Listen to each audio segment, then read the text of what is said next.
নমস্কার বন্ধুরা, রুবিস কিচেনে সকলকে স্বাগতম। আশা করি তোমরা সকলেই ভালো আছো, আমিও ভালো আছি। নিয়ে চলে এসেছি, দেখতে পাচ্ছ চিকেন।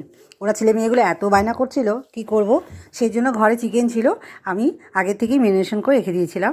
ম্যারিনেশন কী দিয়ে করেছি? দই, কর্নফ্লাওয়ার আর গোলমরিচ গুঁড়ো, কাশ্মীরি লঙ্কার গুঁড়ো আর লবণ, আদা রসুন বাটা দিয়ে ম্যারিনেশন করে রেখে দিয়েছিলাম। জানি সন্ধ্যাবেলায় বায়না করবে, না হলে বাইরে থেকে কোনো না কোনো খাবার অর্ডার করবে, খাবে।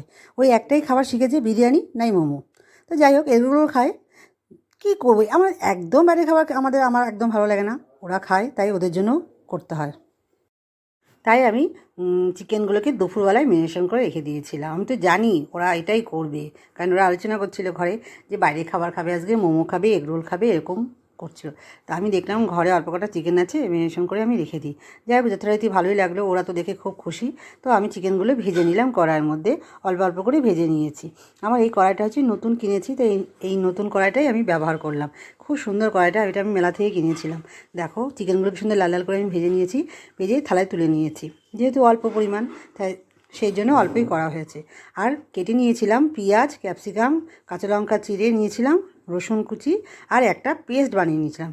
সেটা হলো, এর মধ্যে পেস্টটা নিয়ে নিয়েছি সস আর কর্নফ্লাওয়ার আর সোয়া সস আর গোলমরিচ, সব এটা বানিয়ে নিয়েছিলাম। একটু অল্প কর্নফ্লাওয়ারও দিয়ে নিয়েছিলাম, দিয়ে এই পেস্টটা আমি বানিয়ে নিয়েছিলাম। এবার কী করব, কড়াইয়ের মধ্যে এই পেঁয়াজ আর ক্যাপসিকাম, কাঁচা লঙ্কা, রসুন সব দিয়ে দেবো। প্রথমে আমি রসুনটা তেলে ভেজে নেব, তারপরে গিয়ে ক্যাপসিকাম আর পেঁয়াজগুলো দিয়ে নেব, দিয়ে পুরোপুরি সুন্দর করে ভেজে নেব। দেখো, দেখতেই পাচ্ছ তোমরা, আমি ভেজে নিয়েছি। আর চিলি চিকেন আমি খুব একটা ভালো করতে পারি না, মেয়ে খুব সুন্দর করে চিলি চিকেন। কিন্তু যেহেতু ওরা বায়না করছে বাইরের খাবার খাবে বলে, তো আমি তো খেতে দেবো না, এত বাইরের খাবার খাওয়া ভালো না। সেই জন্যে আমি এটা নিজেই করে দিলাম ওদেরকে। জানি না কেমন হয়েছে, ওরা বললো তো খেয়ে দিয়ে খুব ভালো হয়েছে।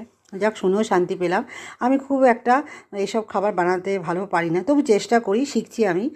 তোমরা তো জানোই আমি রান্নাঘর খুলেছি, আমি খাবারগুলো রান্না করার ভালো করার চেষ্টা করছি। তোমরা আমার পাশে থেকো, আর আমার রুবিস কিচেনে গিয়ে তোমরা দেখে এসো, আমি রান্নাগুলো ছেড়েছি, তোমরা অবশ্যই গিয়ে দেখে আসবে। আর সাবস্ক্রাইব করে দিও বন্ধুরা, তার সাথে সাথে লাইক কমেন্ট শেয়ার আর সাবস্ক্রাইব করার জন্য অনুরোধ রইল। যাই হোক, দেখো আমি সোয়া সসটা ওগুলো ভাজা ভাজা হালকা হয়ে যাওয়ার পর আমি ওই যে পেস্টটা বানিয়েছিলাম সেটা দিয়ে দিয়েছি। একটু হালকা করে সব ভেজে নেব, নিয়ে তারপর আমি জল ঢেলে নেব। ওই বাটিটা ধুয়েই আমি জলটা দেবো, এমনি আলগা যে জলটা সেটা দেবো না, কারণ ক্যাপসিকাম আর পেঁয়াজ বেশি ভাজলে ভালো লাগবে না খেতে। দেখো ফুটে গেছে, একটু ফুটে গেলে এবার আমি ওই চিকেনগুলো দিয়ে নেব, যে কটা আমি ভেজেছিলাম।